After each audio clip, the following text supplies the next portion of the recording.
Hello and welcome back to another video from KLM. Today we're flying aboard KLM's latest world business class product on the Boeing 787-9 aircraft to Amsterdam Schiphol. You join me just as I arrived at Salt Lake City, connecting from a Delta first class flight, which you can see in the description.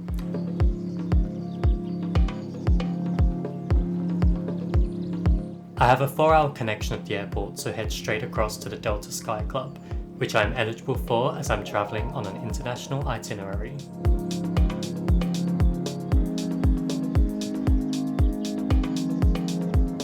The Sky Club at SLC is an impressive affair for an American lounge. Large, bright and airy, it is a great space that has been thoughtfully designed. From multiple buffet areas to a couple of bars and plentiful seating, it is an excellent lounge at a hub. There's even a help desk at the top of the escalators in the event of cancellations or delays. The best feature though is the terrace area, which will eventually have excellent views of the apron and runway once building works have been completed. Sufficient heating out here means you'll never be too cold. Bathrooms were very clean and extremely modern, featuring high quality Le Labo products. Hi, it's Callum here. I'm currently at the Delta Sky Club at Salt Lake City International Airport.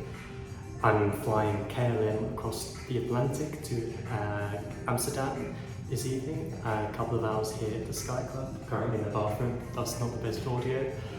Enjoy the flight, enjoy the review, and do let me know in the comments what you think of it. And of course, as always, the full review is at my website, KLM. Enjoy. Before too long, it was time to head to the boarding gate for the almost 10-hour hop across the Atlantic to Europe. KLM do have a really striking livery in a world of white-coloured aircraft.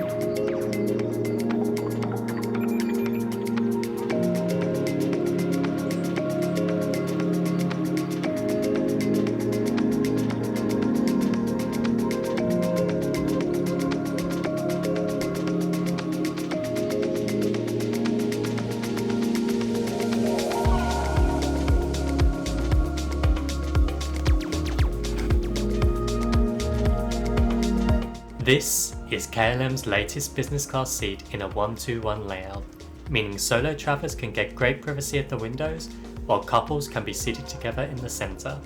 In upcoming aircraft, it is expected that KLM will introduce a variant of this seat with a closing door, similar to British Airways and Air France. This seat type was introduced in 2015 on this aircraft, but you are more likely to get the older 222 seat on KLM due to the lack of refurbishment for their more popular Boeing 777 aircraft. Looking around the seat, you've got a small pop-out reading light that is enmeshed in the blue area behind the seat. Headphone jacks and a custom magnetic adapter for the supplied headphones are found below the remote control. Meanwhile, the remote does pop out and features a touchscreen which can be used independently of the main screen itself. Opposite is a 16-inch touchscreen display which can handily be adjusted into a number of positions to make it easier to watch while in flatbed mode. Above the screen is another pop-out element, this time a coat hook, featuring a fellow passenger's bald head. Despite the lack of a door, the seat still does manage to feel rather private. To the right is the main console of the seat, which features a storage area. This is where a badly designed and useless mirror sits, as well as a bottle of water and sanitized headphones. It can store quite a few items. Below the console is an international power outlet which is suitable for pretty much all major standards, as well as a USB outlet. KLM provide an amenity kit to the seat with all the usual items included. Considering I filmed this in April 2022, this was the first flight I had which featured a fully stocked literature pouch, including the Holland Herald in-flight magazine and 2 extensive menus. On the left is an armrest which goes up and down but does not contain any space to place items like other business class seats. And before too long, I was offered a glass of Nicolas Foularté Brut Reserve Champagne, which went down rather nicely. We had an on-time departure from Salt Lake City as night set on the US.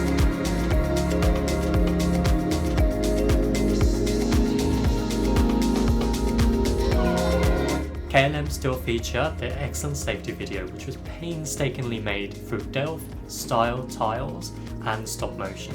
You can actually see these tiles on display at the lounge in Amsterdam.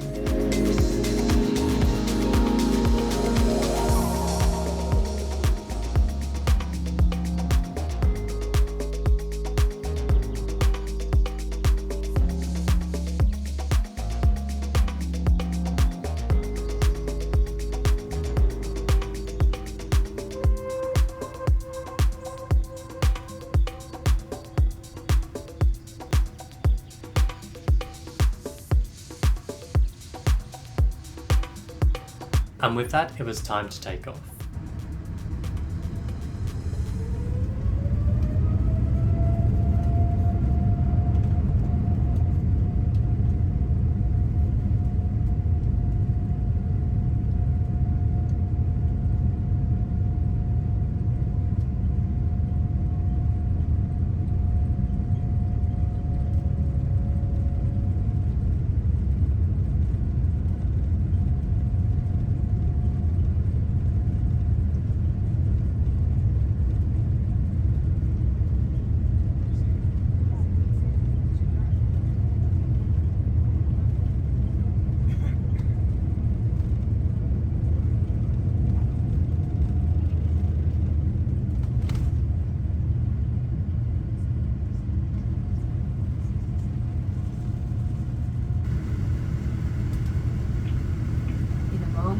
Fasten seatbelt sign will be switched off.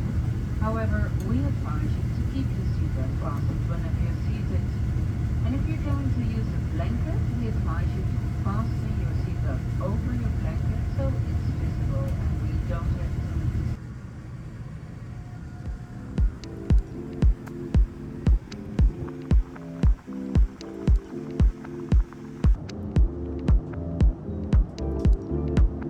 I then spent a bit of time browsing through the in-flight entertainment. It is exactly the same as Air France's, besides a slightly lighter blue colour scheme. Similar to my flight on Air France La Première a few weeks prior, the content selection was okay, but far from the best. It did however feature an excellent in-flight map which was interactive and gave plenty of detail. This map could also be accessed independently on the handset, which was good to keep up to date on progress while watching something else on the screen. I did try to watch a film, but ended up resorting to working from my laptop instead, which was easily done on a sturdy table. There were 2 bathrooms at the front of the aircraft exclusively for business passengers. They were bright and airy, featuring products by Rituals, a Dutch brand that makes some lovely beauty products. The smell of these ones though isn't their best fragrance, but it is rather refreshing. Strangely, the airline provides hair gel, which seems an odd amenity choice, as well as regular hand wash and moisturiser. As I returned to my seat, I was greeted with a bag of nuts, a glass of champagne and a Coke Zero. A strange combo, yes, but I wasn't sure quite what I was feeling to drink before we took off. Onto the in-flight meal service, and on this flight, there was quite a selection with 3 varied options for the main course. The menu was impressive, but I was more impressed by the selection of drinks, from alcoholic to soft drinks and hot drinks. It was excellent. For the starter, I had the lobster with palm heart salad and mango miso dressing, a fresh option that was really light to start the meal with. It was really enjoyable. For main, I went for the braised beef and barbecue sauce with purple potatoes. While the meat itself was quite fatty, it was really tender and a true joy to eat. Finally, for dessert, I opted for the Petit Grand Desserts, which was probably the worst course, but it was still an enjoyable piece of food. After the meal, I tried watching some more television on the in-flight entertainment and tested out the provided headphones. They are decent. As with all airlines, you are probably better off using your own if you've made an investment into some. The seat can be controlled using the buttons, which are badly placed in the same area you lean your arm on the console. The seat goes into whatever position you please, and without much trouble to form a flatbed.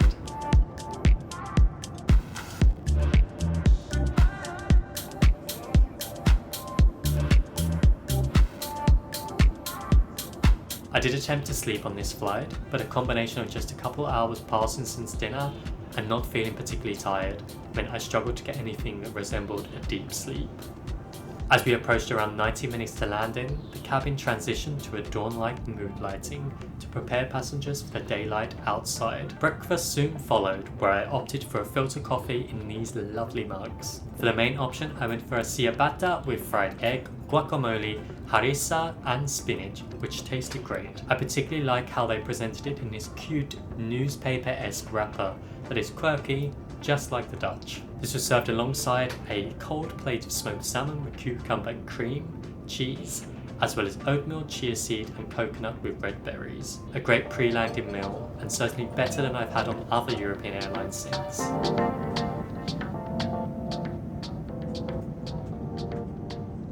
Just a final chance to see the seat in better lighting. It's certainly not the most premium looking, but it does look smart and represents the KLM brand well. And of course, no long-haul KLM flight would be complete without a little Delft house, which are based on real houses in the Netherlands. These are a real collectible for frequent KLM travellers, and I certainly can see why. They are a unique element of flying the Dutch flag carrier, and even feature a little bit of gin inside. KLM could be close to one of my favourite European carriers, just sort of thin air in my perspective. While the seat is far better than the generation before it, it's far from groundbreaking or innovative, but does reinforce a well-rounded experience from the airline. A seat that is comfortable in both sleeping and lounging mode with decent bedding. Where KLM did excel was their food and beverage, as well as the all-round inclusion of Dutch culture. I love the food on this flight, which provided a large quantity of food while maintaining a high quality, something that is rarely achieved. More importantly, this felt like I was flying on the flag carrier of the Netherlands, whether the jolly Dutch crew who were polite and very helpful, the Delft houses or small cultural touch. KLM showed that a legacy carrier can do an excellent job, and I'd more than be happy to fly them again, even if it were on their older business class seat. Be sure to like this video and drop a comment below, and subscribe for future videos like this, or head to callumelston.com to read the full review.